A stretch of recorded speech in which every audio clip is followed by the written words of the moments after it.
Welcome into the Banter, everybody. Welcome in. The wheel has chosen, and has chosen me, Jason, today. So we are back. Before we get into today's episode, though, there we go. Right, got it. Before we get into today's episode, now we've got the color change.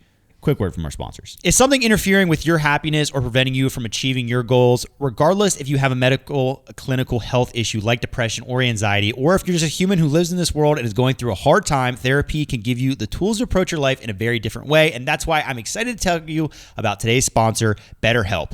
BetterHelp's mission is to make therapy more affordable and more accessible. And this is an important mission because finding a therapist can be really hard, especially when you're limited to the options in your area. BetterHelp is a platform that makes finding a therapist easier because it's online, it's remote, and by filling out a few questions, BetterHelp can match you to a professional therapist in as little as a few days. It's easy to sign up and get matched with a therapist. There's a link in my description. It's betterhelp.com/foundationdiscgolf. Clicking that link helps support this channel, but it also gets you 10% off your first month of BetterHelp, so you can connect with a therapist and see if it helps you. And because finding a therapist is a little like dating, if you don't really fit with that therapist, which is a common thing with therapy, you can easily switch to a new therapist at no additional cost without stressing about insurance, who's in your network, or anything like that.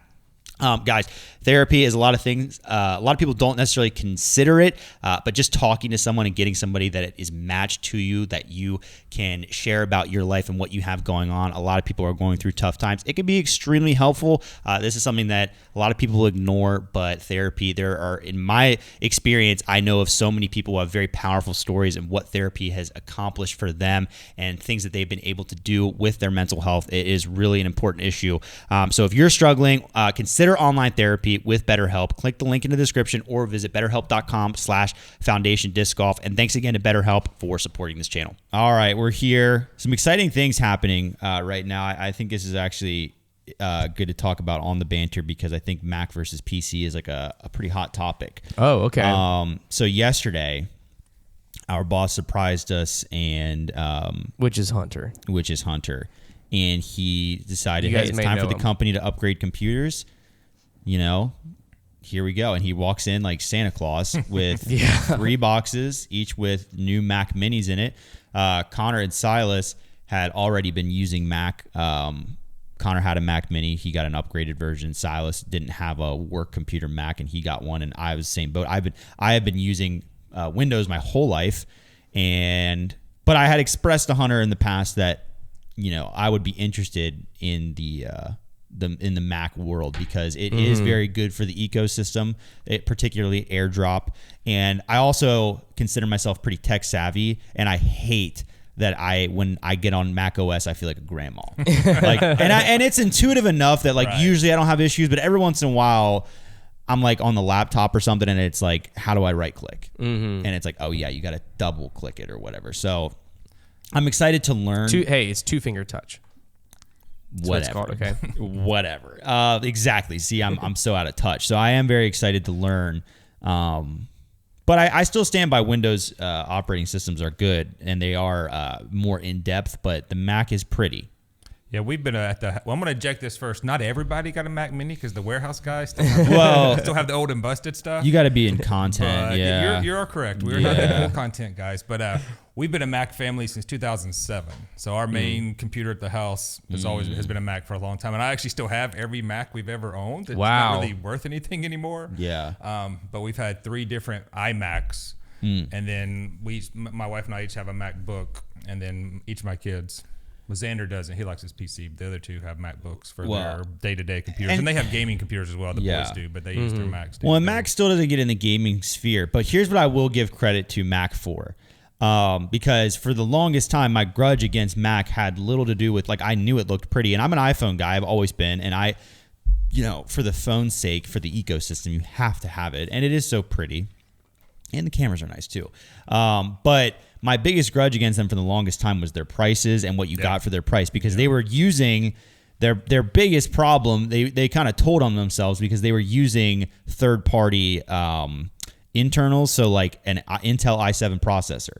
Like, I know what that costs, so you can't fool me, Mac. Right. So like you were paying $3,000. Which is interesting though, because once they stopped using the Intel stuff is whenever they dropped their prices. Yeah, because it's made in house. I'm guessing. Yeah, but that's what I don't know. It was really weird because all of a sudden they pivoted. Yeah, out of nowhere, like all Apple stuff was crazy expensive and unrealistic. But then they came out with the M1 chip, and they came out with the M1 chip. It was like not just for Apple, but for computers. Yeah. You were getting pretty cheap computers that could run faster than anything else. Oh yeah, well that's what I'm saying is like. While they still don't do the gaming thing, and that's just not their lane, when they came out with the M1 chip, they came out with a really good chip, and we're starting to roll out computers at really good prices. I mean, you can get Mac Minis even now with this M2 chip that start at like $600. Yeah, and that's a really $700. No, they're fine. I looked. They started at $600. I thought the M1 started at $700. The M2 base Mac Mini starts at $600 now. I know this because I looked at it yesterday. I think that's even cheaper than whenever they first came out with the M1. Yeah, well, and that's only the 256 gigs of storage. The next one bumps you up to 800, I think. But that's a really strong computer for that price. And granted, it's not a laptop, but even like some of their laptops using those chips have gotten a lot better too. So I respect Apple for somewhat pivoting into making like affordable computers, because before, when I went to college, the MacBooks were the cool thing. Right. Now, I never really considered it because I wanted a laptop with gaming capabilities, but just to like show how ridiculous it was, I got an HP Pavilion laptop. And you can still do this today, but like they're always very customizable. And I loaded this thing. I had an i7 processor, which is like the top of the line at that point, and that's the top that Mac would have offered. I had NVIDIA graphics built into there. I also had 16 gigs of RAM, which is just absurd. I had a 2 terabyte hard drive and like a 200 gig SSD in this thing. Like, I mean, an absolute ridiculous tank. It was $1,200. If I were to put that in a MacBook, if you even could, it'd probably been like $6,000. Well, it wouldn't have had a Retina display though. Yeah, that's true. The Retina display is unmatched. The display and like the build quality of Apple stuff is very nice. But meanwhile, while you had that, I had a 2017 MacBook Pro that was 8 gigabyte. That was probably like the lowest storage that you can get. Yeah. And I think it was $1,700. Yeah. And that thing, and like, it barely works. Well, and like that laptop, when you first worked here and tried to edit on it, it crapped out. I edited off of it for like a year. Yeah. And it was so bad. It was very bad. Yeah. And like my laptop until yesterday, it was still doing just fine. Like that was like the Apple reputation for me, but it has changed as of late, and I'm impressed with what they're doing right now. Yeah, that's wherever they're going with it, I like it. I am impressed. Somehow, like their phones are getting like more shady, as far as like they're not getting any better, and they're just kind of stupid every year. They just keep on making them like, and their computers are better. They just keep on making the cameras bigger. Yeah, when I was younger, especially, but like even into my college years, like when the new iPhone came out, it invoked this response in me that like I needed to have it, because they were changing the look of the phone, so many features of the phone, everything about these phones. And now I realize they've just probably run into a wall a bit with technology, but I haven't felt that since they went to the one that didn't have like the 10 probably, and they're on like the 14. I have yet to care about any of them. When they took the button away and went to facial recognition, there's nothing since then really. Nothing major for the common person to use. Yeah, you're right. High-tech folks or content creators, okay, it's great because you have better phones and better microphones, but for the day-to-day person, other than... Like, we all went to the newer phone, and my wife was still on one with a button because she had the iPhone SE, and she's like, how do you live without your button? And now... That's how I felt before I got that. When she went out the butt, like, it's the greatest thing ever to not... Just because of facial recognition. Face ID is so impressive. It is really good, honestly. If you had to make... I really like the questions where we talk about a topic, and then I ask you about what name you would name something, all right? So just be prepared. That's what you're coming up with. So if you had to make a competitor, all right, so we've got PC, we've got Mac, or Apple, whatever you would like to call it. Now come up with your company that's going to rival those two powerhouses. It's like Windows and Apple. Yeah, and that's because PC is not... It would be... Yeah, PC isn't really a company. It would be like, Microsoft makes the OS. That's why I think it's impressive, one, that somehow Apple got themselves into this sphere where it's just them against every other computer. That's how they do it, though. That is how they do it. Because you know how they do it is they make the ecosystem so exclusive that you have to be a part of it. And it's the same thing as like you either have an iPhone or even Android. Android means every other phone. Yeah, basically. No, they're brilliant. If I had to design one. So just what the name or name of company. You can give like an aesthetic if you would like to, but mainly I'm just interested in a name. My name would be Pathfinder. Ooh. Because you're always trying to go to the newest technology, creating the new path to the next great thing. That is a great name. I'm gonna outdo Apple at their own game and make a more luxurious, more exclusive brand. Okay. And just call it what's a word that just says I am better than you? Superior. Better. No, that's the company. Superior. Better. Shout out BetterHelp. Better. This company's just called Better. And that's it. You're like, which phone do you have? Supreme? Better. I have the better phone. Oh. Mine is best. Now here, dang it. Dang it. No, mine. That's actually way better. I changed best. No, mine is because I feel like you've got to have like a name that's easy to say and like really memorable in the sense of like Mac is just one simple word that doesn't really mean anything, Macintosh, but that also doesn't mean anything. But it's an Apple. Yeah, true. It does. Yeah, I guess it is. But still, I don't think I made that connection though until just now. I definitely didn't. But yeah, this just says like Mac, and so that's why I'm trying to think of. I kind of thought of the name Palm. Okay. Because it's easy to say. So I got the Palm Pro. It's calming. I got the Palm Pro. Oh, and it fits in your palm. Yeah. Yeah. So I was thinking palm tree immediately. Exactly though, because then for some reason, whenever you're thinking about electronics and stuff like that, you always want to have something that roots you to nature. I don't know why that is. Marketing guy. I don't know why that is, but you do. So you're Palm. Right. One, it reminds you of your tactile experience with it, as in it's in your palm. Okay. But also, there's that slight bit of an ocean breeze that comes into mind whenever you think about it too. So yeah, I think palm is the name, and it's just a simple like palm branch. Yeah. Not a tree, just a branch. It's brilliant, Connor, but it's already been taken because there was a little thing called the Palm Pilot already existed, and it was what is that? It was an early version of a mobile device. Dang it! Dang. Yeah, there was already an item called the Palm Pilot. So. Wait, is that the one that was a pager? It had, if I remember, the Palm Pilot had like a full keyboard on it and a screen, and it was one of the first ones that had like a little stylus so you could touch and do things on it. So that was I remember before Apple, there was a little thing called Applebee's. So I think that is a good point. So here's the question: if Macintosh is a type of Apple and that created the Mac, which is so prominent, what is another Apple that would have been second best choice? Granny Smith. The Gran? We would all call it the Gran or the Granny computer. A Gran book. That's the Gran book. The Honeycrisp. The Hun book. There's one. The Wine Sap Apple is only native to like Charlottesville area, Virginia. That's funny. The really close to where my new place is, there's a road called Wine Sap Road. Yeah. That's so funny. They're only native to this area apparently. So there's the Palm Pilot.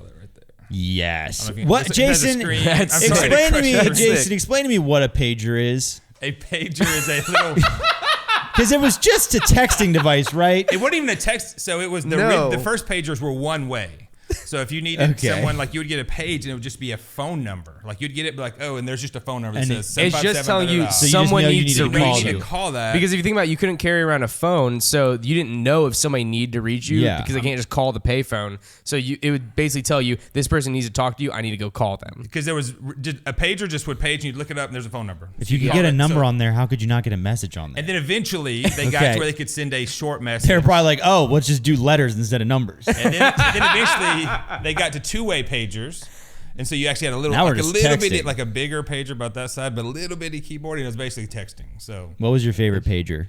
I actually never owned a pager. When were they big? Give me. Like did you ever have an 90s? So when my son was born, Xander. So Xander's 21. So their pagers are 24, 25 years ago when they were really big. Because the first two-way pager we had, I happened to be at a job when I was in Warner Robins, Georgia, where I was the tech guy for the building because that was my career in the Air Force, and so we had it was a job that was for the U-2 spy plane. If you guys know anything about the U-2, it's a spy plane that flies on the edge of space. So we were the product directorate, which means we had a ton of money. Okay, that's cool. And so I get to everybody gets pages. I get to test all this, and I did. Like we would not everybody gets pagers, but we would test out all the new equipment to see what was the best. And we had two-way pagers. We were the first people on base at Warner Robins to get. And you guys were like, "This is mind blowing." And it was because Palm Pilots were a thing, but they didn't have data connected to it. That was the key to be able to connect wherever. You're at. So I guess we had to get satellites in space before we could start doing that stuff, or what?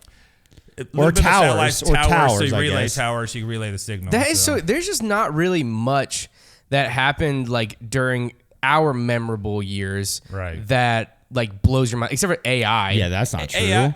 But I mean, like, you remember when the Wii came out, dude? Yeah, but that freaked me out, bro. I'm no longer talking about you, Jason, because I know that this is not necessarily your era. But think about like the TV, like whenever the moving picture happened, that killed people. People almost died when they saw that stuff. You're right. But there was certainly a very large jump. I will say though, my great grandmother went from the point of being on coming to America on a steamboat, going to school in a horse and buggy, eventually seeing the creation of the television, the nuclear bomb. I'm just kidding. That was way earlier. No, it wasn't. It was during World War II. Yeah. Well, around that time. And then like all this stuff. And then eventually, whenever she died, you had iPhones. Yes. Think about the process of that happening. People's lifetimes.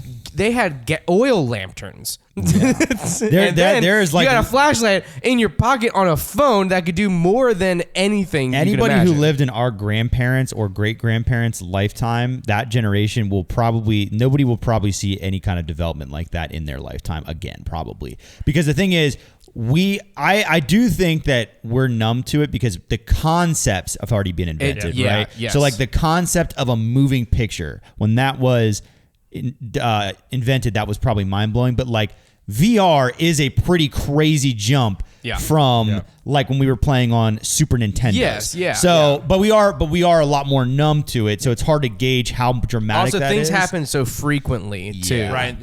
Elizabeth and I talk about because we're Gen Xers and we're being relative. You guys are digital natives, but we were part of that transition to the digital native. Yeah. So and being willing to accept it. So you guys, if new things happen, you don't surprise. You're numb, right? It's like, it makes sense. Now we have flying cars, But we went from literally a dial-up phone. I don't know if you guys even understand the concept of a dial-up phone. If you've seen those in TV. Like a rotary phone. Yeah. You're like running. My first TV in my kid room, has one of those. It's like a Little Tykes version. My first TV was a UHF TV where I actually had to move the dial to try to get it connected correctly. That kind of sounds like fun. Now I can use my phone to control my TV. So because we saw the transition, so we're more accepting of it and embrace it. Whereas younger folks just expect it. They're not used to the change. So if you have a next big change, you won't be ready for something that's big. Connor, let's try and pull out what are we going to say to the next generation to sound old about technology? I'll go first. We'll like go back and forth, like things that we can say that'll still make us sound really old regarding technology. My first one will be my TV wasn't flat. Because like we've been in the flat screen era. I don't know buy a TV that isn't TVs flat. are going to be a thing. Maybe everything must be projectors. I feel like TVs are kind of VR. Inconvenient devices, if that makes any sense. No, because they're very convenient to us right now. But I think there's a better way to TV, and I don't know what it is. Well, the wallpaper TV kind of people originated, already moving away from away. like the generation right now that's going to be the future. They don't give a crap about TV. They watch everything vertical. They don't watch anything horizontal. Well, that's not. Netflix shows are still really popular. But a lot of TV is being consumed on devices other than TVs. Yeah. But for group settings, it's going to be hard to beat that. Yeah. The TV. But I do think there's more. I think TVs. I don't know. Because TVs kind of do like, they've changed. I like TVs right now, but the format of a TV hasn't changed. Yeah, I do like TVs because they have gotten a lot cheaper. Yeah, true. Like you can buy really big TVs. My thing, Trevor, is any kind of TikTok trend, because then they're also going to be like TikTok, because they're not going to understand TikTok trends, and also TikTok's going to be out. TikTok's never going to die, dude. Oh, is it not? It's die. It's on a pretty good run, huh? I don't think Vine lasted this long. Well, that's because they went bankrupt, right? Years. Yeah, well, hey. Although TikTok, they do show quite a bit of ads. I don't think Vine was ever really doing the ads thing. Mm-hmm. Yeah. Well, also Vine was who wasn't a Japanese company, was it? No, Vine was owned by Twitter. That's why. Yeah, TikTok's never gonna. It was funded differently. TikTok's never gonna run out of funding. Yeah, no kidding. I'm trying to think. Well, TikTok is China, not Japan. China, my bad. Yeah, it is China. Good guys versus bad guys. Wait, that's maybe not a good thing to say. So. Delete that, Konner, in post, okay? I don't know. I'm trying to think like other like things that would make me. Well, okay. Another one would be like when we, you got 8G right now. When I first got internet, it was 3G. Yeah, we were freaking out when we got that LTE. Whenever that 4G LTE came in, we couldn't believe it. I got my Mac on with iPhone 3GS. Yeah. Oh, there's another one. Was like Smith quote. Was like my phone used to be like a half an inch thick. It's like they're never gonna be that thick again. More like we used to have to carry our phones. Yeah. Now it wasn't implanted. Yeah. I already am in a situation where I feel old, and I didn't think it was going to happen this fast because I lead a small group on Wednesday nights. You're in the worst situation and for so that. They just moved over to 9th grade. Okay, that's where the guys are at. Yeah, and there's this one kid, and he always talks about how like he's really cool kid, but he's really into restoring vintage gaming consoles. So he was like vintage gaming consoles. I was like, that's sick. That's so cool. Restore? And he was like, yeah, I just got a Game Boy Advance. I was like, whoa, hold on. A Game Boy Advance is not vintage. The definition of, I looked up the definition of vintage once. I forget. I mean, I understand. I thought it was 25 years for some reason. Well, I think here's the thing. I think we're gonna have to change that definition moving forward because things like develop so quickly now. I think 25 years is too old for vintage at this point because things become outdated so much quicker. I mean, if you think about literally the iPhone 6 is outdated now, and that was not that long ago. I was using an iPhone 6S in college. Yeah. Vintage, it has to be at least 20 years old. 20 years old. See, I think that needs to be adjusted. And the Game Boy that eventually needs to be. It was an advanced? That's close Game Boy to Advance, 20, right? Yeah. Game Boy Advance. We still have one at our house. Date 2001. So it's vintage. Wow. I still have my original Game Boy that still has Teenage Mutant Ninja Turtles. I think what'll probably hit me the hardest is when the DS Lite is vintage. Because that's getting there. That was probably 07, 08, somewhere in there. He did talk about getting a DSi, and I was like, actually, I know it was probably like 06 or 07 because I had one when we went to Disney World, and that was in 08, and it wasn't new at that point. Man, that's getting very close to I just remember whenever I could watch, I was never super. My computer went to sleep. Sorry, new computer. I'm not used to that. That was fun. You got a fun little screensaver. Yeah, that is fun. I can still hear us, but that means that the audio is still going. So we're just gonna keep going. Okay. But I remember my mind just being blown that I could carry a movie with me whenever I could video watch, now or something. Oh yeah, your Game Boy. I could watch a movie on my Game Boy, and that blew my mind. Yeah, I had a PSP. I want my third monitor on my computer to be a Game Boy monitor. There you go. I had I had an original PSP that was my uncle's, and that was one of the only systems ever to use like mini discs. Yep. I always wanted a PSP because of the thumb.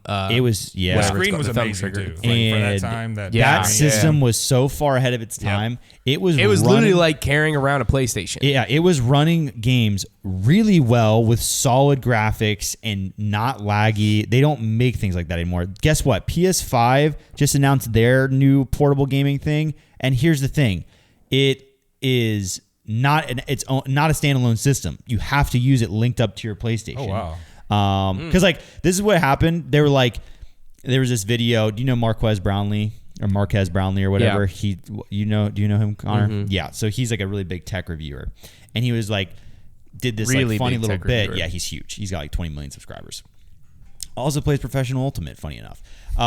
He does videos like the PS5, PlayStation or Sony just announced their new portable gaming thing, and it's only $199. And I was like, oh my gosh, let's go, Sony. Like $199? Tell me about it. And he was like, but you have to have it linked up to your PlayStation 5. I'm like, all right, so mostly pointless. Yeah, already so mostly pointless now. And then there was like two other catches, but one of the really funny ones was you had to have, there's no headphone jack, and the only headphones that works with it are like Sony headphones. Like they have, it's not Bluetooth, it's their own native headphone system. And he was basically saying like, that sounds like something Apple would do, and they haven't even done that. Yeah. So it's like the biggest piece of garbage ever. Like, you have to be such a Sony enthusiast. That's crazy. Now, granted, if you are and you want to play PlayStation 5 in your bed or whatever, it will be like, it's supposed to be like seamless and like it'll probably be really cool and all. But like, that's the dumbest thing I ever heard. Just like, why do you have your own headphones that only work with that? That doesn't make any sense. Like, that's stupid. Oh my gosh, that doesn't make business sense. I don't think. Yeah, it was the dumbest thing ever. I would say probably biggest shocker of this generation is that you can use AirPods with other things. Yeah, like it's just straight up Bluetooth. I would never expect that. Not out of Apple. And it's really bad that we're to the point where like, oh yeah, good for you, Apple. Well, they're changing back Bluetooth. They're changing into USB-C as well. So they're just really getting on board. Thunderbolt 3, Trevor. Oh, sorry, Thunderbolt 3. Thunderbolt 3. Thunderbolt 3 and USB-C are technically different, but they accomplish similar things. Yeah. Well, good for them. Pat on the back. Yeah. They won't give you the charger, but they'll change it. That was probably their move. It's like, we changed the charging port. You guys should have this already. Everybody else has been using it for 10 years. So just figure it out. No, I'm surprised portable gaming we don't have any silicone left to make it out. Yeah. There's no more silicone in Silicon Valley. I'm surprised portable gaming hasn't come back more, like ever since the Switch came out. I myself have found myself like loving portable gaming a lot. I feel like every year there's a rumor like, oh, Xbox or PlayStation's they're gonna relaunch a portable console, and it's this and that, and like Steam has done the Steam Deck thing, and that's kind of big, but yeah, it's just never quite latched back on. I'm honestly surprised that there's not more systems that just like attach to your phone. Well, honestly, phone gaming has come a lot. Like, they sell these like almost like the Switch Joy-Cons that like hold your phone in, and there is a lot of gaming things you can do on your phone, just like not a lot of people explore that option. I'm surprised that hasn't become more mainstream though. Because like Game Boys and DS's, like those were everything. PSPs when they first came out, like that, the early 2000s just ate that stuff up. Because like really those weren't necessarily, I mean, they were gaming outlets, but for a large part, they were just portable entertainment for kids. Well, I think now they have iPads, right? They have you have your phone to scroll through social media. I think that's part of it too. Is like we don't gaming. We didn't have other things to entertain us. Yes, exactly. And the gaming world. The gaming world right now, like they all idolize the streamers who have the gaming setups. It's all about the setups, right? So like everybody wants, how the computer and like peripheral world managed to gain popularity again. Like the idea that if you would have told me 10 years ago, oh, what's going to become really big is not more convenient it's less convenient gaming to get the best quality experience by buying all these different custom built, like building your own computer and buying all these peripherals and monitors. I would have been like, you're out of your mind. Like that doesn't make any sense. Like we have PlayStations. But that's what's happened is like people want the setups now. I want a setup. I wouldn't even use it and I want it. And I think that is like hilarious. I actually saw a video yesterday and it was, if you bought $100 worth of stock in these companies 10 years ago, here's what it would be worth now. And it slowly goes upwards. And it starts with like Starbucks, McDonald's. A lot of them would have been like, oh, you'd have an extra $100. And then the highest one on there that they showed was NVIDIA, who makes the graphics cards for gaming computers. They're one of the leading company in that. And they make some other stuff. $100 10 years ago, $12,000 today. Wow. So if you would have put more money in that, you could be really rich. And I remember Hunter looking at he bought a stock at the beginning of COVID in like Turtle Beach or something. And it turns out that he just had he should have gone with like, it was like Corsair or a different headphone peripheral brand, because Turtle Beach didn't do well, but the other one like blew up. Like a lot of those brands just exploded. It's crazy. That is crazy. I wonder how long that'll last, like the gaming setup thing. Trevor, have you seen that? Have you seen the movie Ready Player One? Oh yeah, I watched it for the first time. Don't get Jason started though. It's terrible compared to the book. Terrible. I refused to watch. I watched it once. We went and saw it at the theaters, and I hated almost all. The vast majority of it, because that's one of my favorite books. There's some rough stuff in the book over here and there, but the book's amazing. Let me tell you my no, you're good. You're good. I love that. Let me tell you my opinion on it, because I think you'll respect it, because I think it will fall into your like what you're thinking. First of all, first 20 minutes, I said out loud, me and my wife were watching it, and I said, this is one of the best looking movies I've ever seen in my life. It does look really good. The CGI is insane. It was insane. Okay, so the first 20 minutes in, this doesn't ruin anything for the movie. There's a race scene. That's all I'll say. And it is one of the most incredible. It's the most incredible I've ever seen any computer ever look in my life. It is the CGI is completely unreal, and it is all computer generated. Right. The entire scene, every single element is computer generated, and I cannot believe it. My mind will not let me understand that, because whenever they push in on characters' faces and stuff like that, the depth of field and like all like the focal length and like this, it works so much like reality that it is just like, I cannot believe that there wasn't a camera out there in this game. Like, it felt like there was a camera there. Right. And so I was just absolutely blown away by it.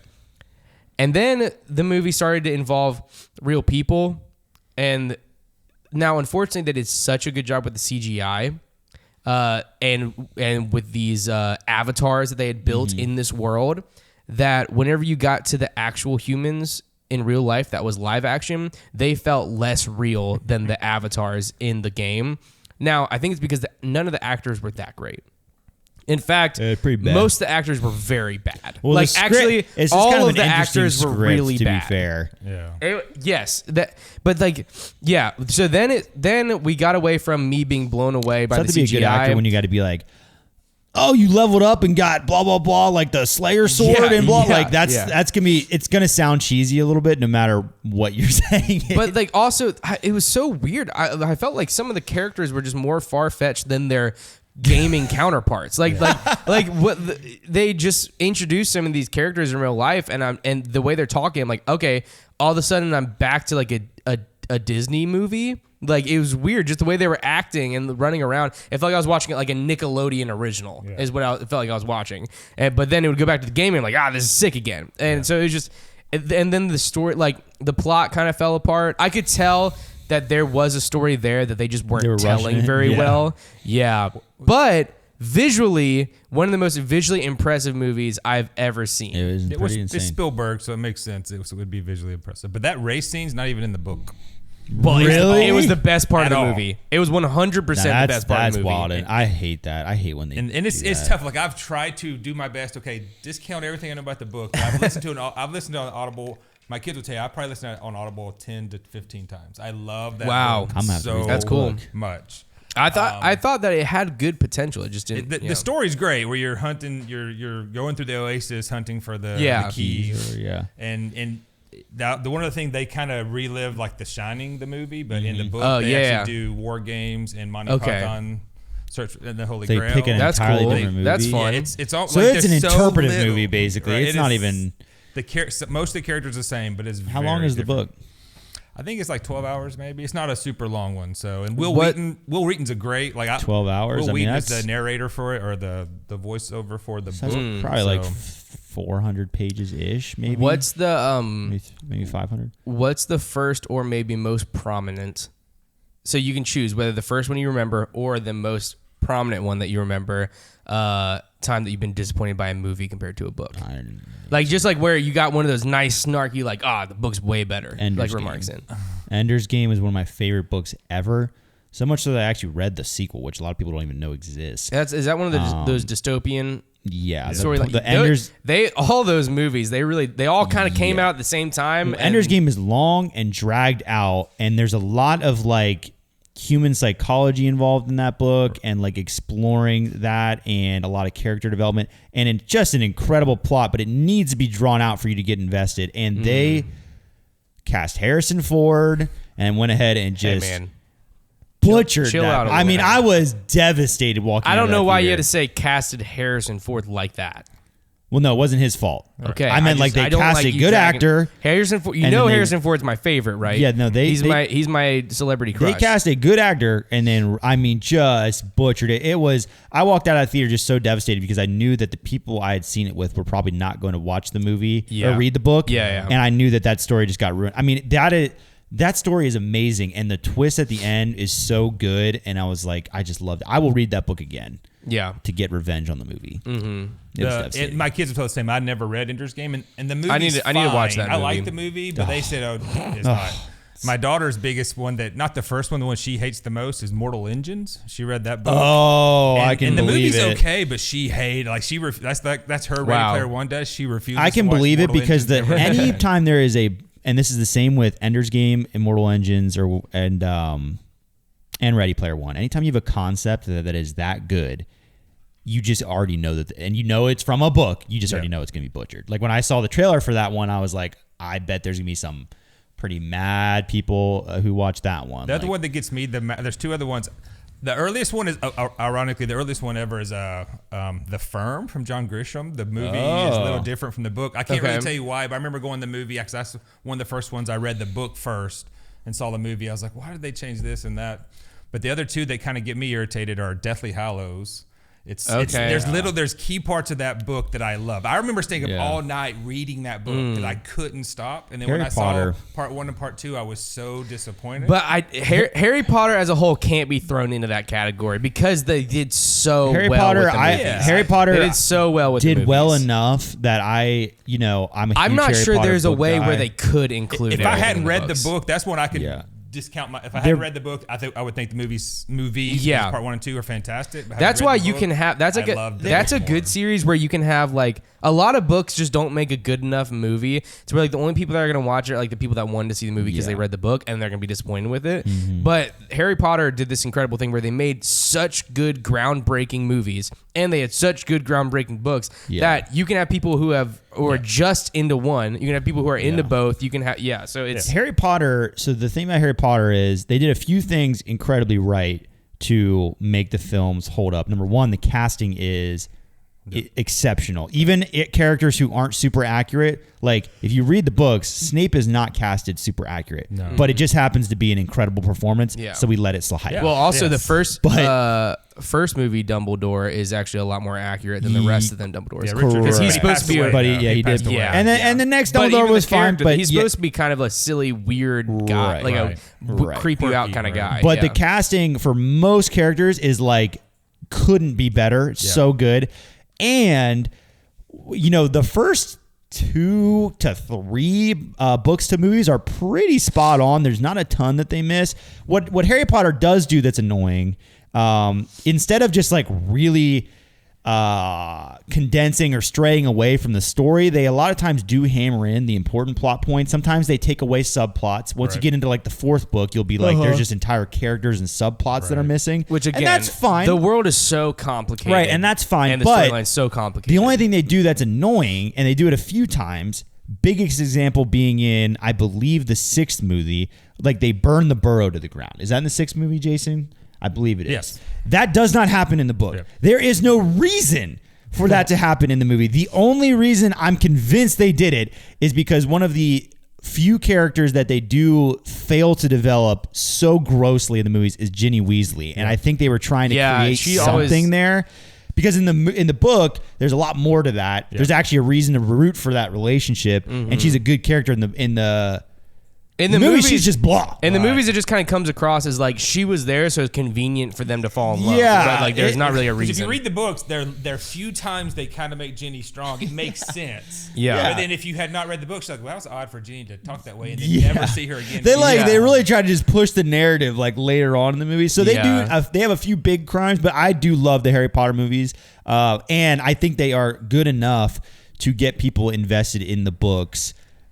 You still need to do all the books. I know, yeah. I have them all on Audible. I've still only Jason read the first probably does too. I say if anybody needs to. I have this weird thing where I like audio books. Like I could read them on a long or listen to them on a long drive. I have them all problem on my Kindle too. I can give you my Kindle. Also at the same time, like I feel like if it's like a book that is important to me, I feel like I'm cheating if I don't. I respect that. I am that way a lot of times too. I only do the audio like the second time around. But because like as you guys know, I only just became a person that enjoys reading. Last year. Harry Potter's so good. Oh, you'd love it. Yeah. You should do it. I'll tell you, if you really want a good time, I have the first 3 books.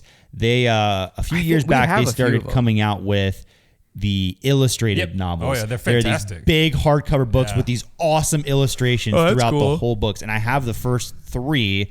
I think those are the only ones they've made. They may have gotten further now, but I got them for Christmas last year because I'm eventually going to read them to my kids. I want to have like the illustrated version. That's cool. In like a decade or whatever. But if you want to really get into it that way, it's the same book. You just will have cool pictures and illustrations. I really want to read it. I might need to bump it up to my next series because it's just awesome. Because I have like a lot of books that I want to read, and I don't have like a ton of time just to read a ton of books.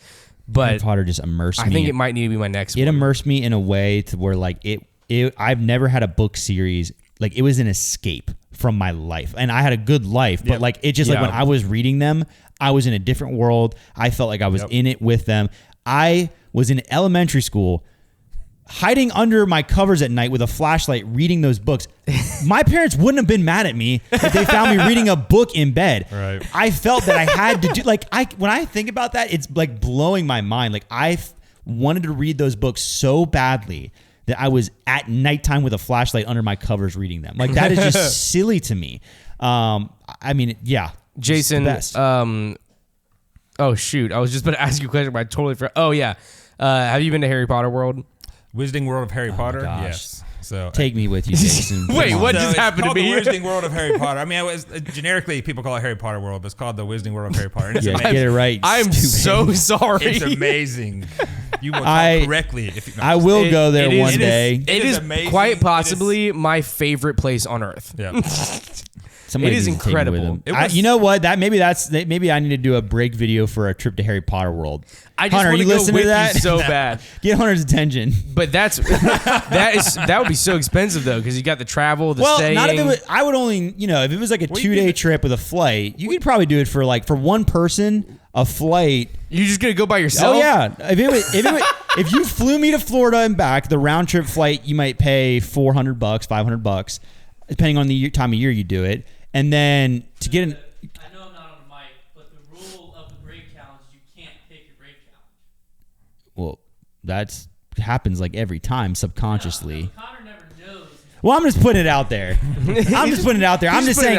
All I'm saying is it definitely could be done within the budget of what we've done before. It certainly could. Or instead of a West Coast tour, do the Winter Florida tour. Yeah, there you go. Oh my Florida gosh, tour. Please. Swing through Orlando, have a day at I do need like $1,000 stipend though, because I will go bankrupt there. I'm gonna buy robes, and I don't. That's the thing. That's the thing though. Whenever I was there, I didn't feel like I needed to spend money because but you're not me. Right. But I'm like a person that becomes obsessed with anything that's around me. I wouldn't feel the need as much as I used to. It's so like immersive that you just feel like you're there. Like you don't. When I was younger, the experience now, I would want to try it. My big thing is the butterbeer's good time. So I would want like a wand, probably, like maybe just a collectible thing. You can get the interactive one, right? Too, I didn't but the thing that would get me the most, you were into bringing witchcraft in your house. The thing that would get me the most would be the foods and candies that are like supposed to be from the books. Gotcha. That is what would get me, because I nerd out over that stuff. One of my biggest disappointments, my wonderful wife bought me this very thoughtful advent calendar last year. That was a Harry Potter advent calendar, and the whole idea was supposed to be that different days were different candies from the movies, and it was a giant disappointment because they didn't try. They repeated the same candy like 3 times over and named it different things, and none of them were like that sucks. At real effort. That sucks. So it is the immersive. The tough thing is when it's busy, it's not as much fun. When it's wall to wall people, so if you're able to go when it's not quite as busy, you gotta go in like the morning. You gotta go like in the winter, in the fall or spring. Right? Fall when or kids spring. are in school is the best time to go, but it is. In the rides there, like Forbidden Journey, Green Gods. I think I would actually cry. I find Motorbike Adventures our favorite ride, and because you're basically riding the motorcycle through the Forbidden Forest. I would literally cry. And if you get in the front row at night, because the motorcycle has a light on it, so it's literally lighting up the track as you're going. It's amazing. I literally find the Harry Potter ride, like the one that goes through Hogwarts. I find myself thinking about that ride like multiple times a week, just like every week. I just find myself thinking, because it is the most amazing thing I've ever experienced. I remember being so scared and so amazed, because it's like the combination of technology and screens and smoke and then real props and stuff like that. Like 1 second you're in like an orb and there's like Dementors on a screen all around you, and then the next second you open your eyes and through the fog there's a real Dementor inches from your face that's massive. Like it is. I remember being so blown away by that ride. I got off thinking that I would never be the same. It changed my life. It was incredible, and I think about it all the time. And I like Gabby's never been to Universal, which I'm a decent Disney fan. Whenever I went to Disney, whenever I was in like high school, I was a lot more interested in like I want to ride rides and have a fun experience, not like I want to be nostalgic about Disney characters. I think now I would enjoy it a little bit more because I know the mindset isn't like let's go have a crazy like adventurous time. It's more like let's go see like, oh wow, this is fun. I'm in Disney stuff. But Universal was so much more fun to me. Like it was so much fun, and so like I want to take Gabby there. Yeah, so Universal is more for the thrills and the rides and the interactive stuff. Whereas for which kids, is what I'm more interested. Yeah, in. when we lived in Tampa, we didn't go to Universal once because my kids didn't really ride a lot of thrill rides at the time. That makes sense. But Disney was like a dream place. You can just walk around and be like. But now we go to Universal much more. We're gonna because we're doing the Disney Marathon. We'll do Disney then. But I think we're gonna stay a day or two just to hit Universal for at least a day or two since we're right there. So. It's so much fun. I want to go. So every time we talk about it, the Hogwarts Express is cool because you can ride that from one part to the next, and it's the train pulls up and it has. Like I didn't do that. I didn't do that. Like you're looking out, but it's a projection and you see different things. We love it. So Harry Potter was one of those things, and pretty much one of the only things I'm just so scared I won't ever see it, and I need to. Oh, you'll see it. You'll see it. Don't say that. You will. Why wouldn't you? You don't know my life. You got so much life left. One year, my parents talked about doing it as like a group Christmas present, and it just kind of fell through. Like not everybody got behind it or something. But oh my gosh, dude! Like I need it. It's so much fun. And the hardest thing about like Universal is that you have to really pick what you do because.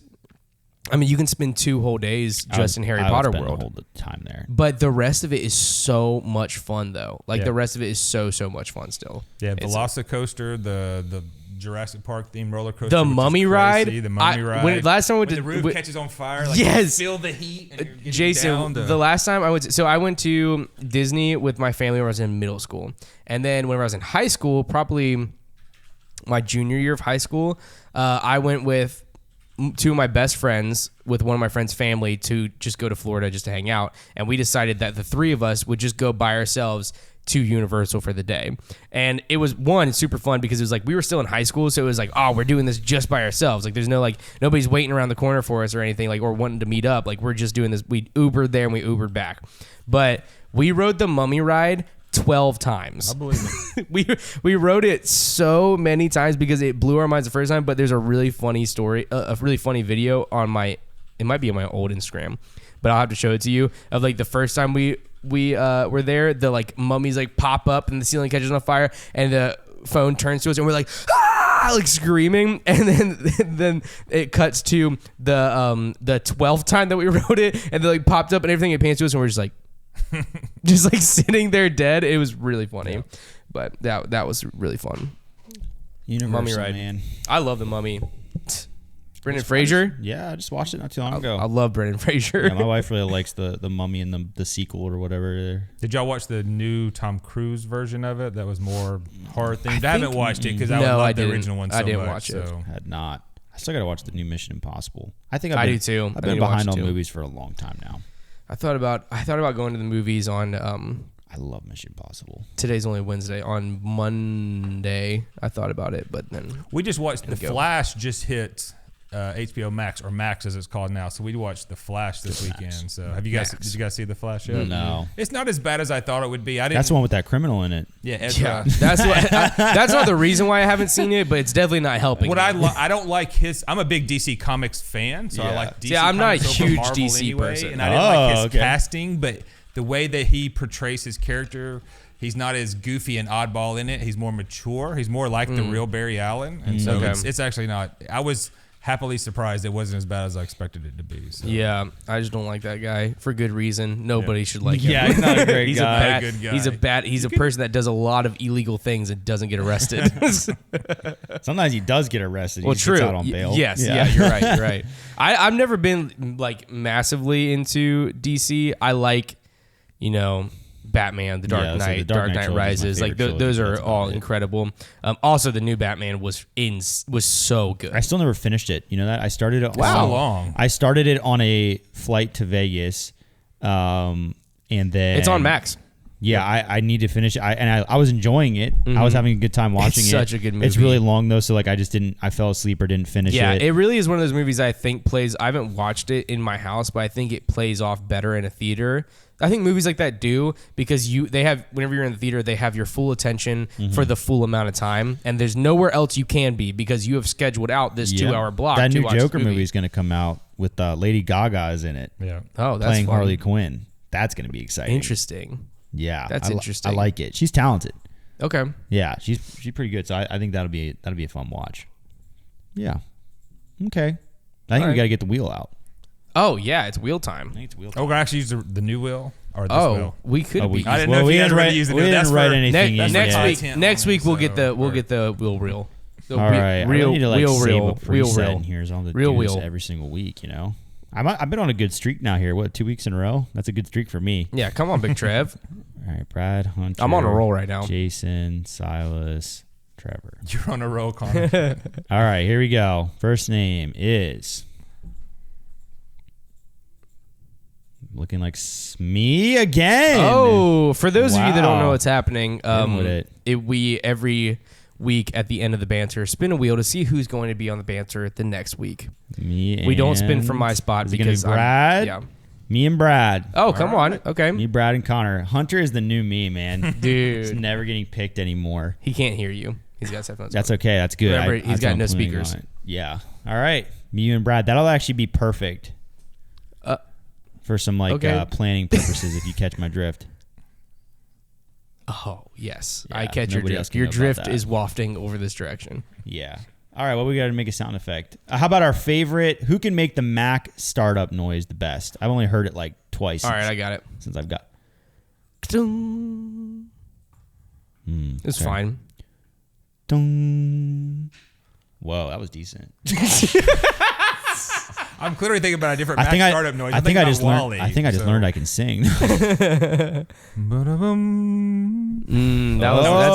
the OG one. That is OG. Jason wins. That's Wally. Jason always wins.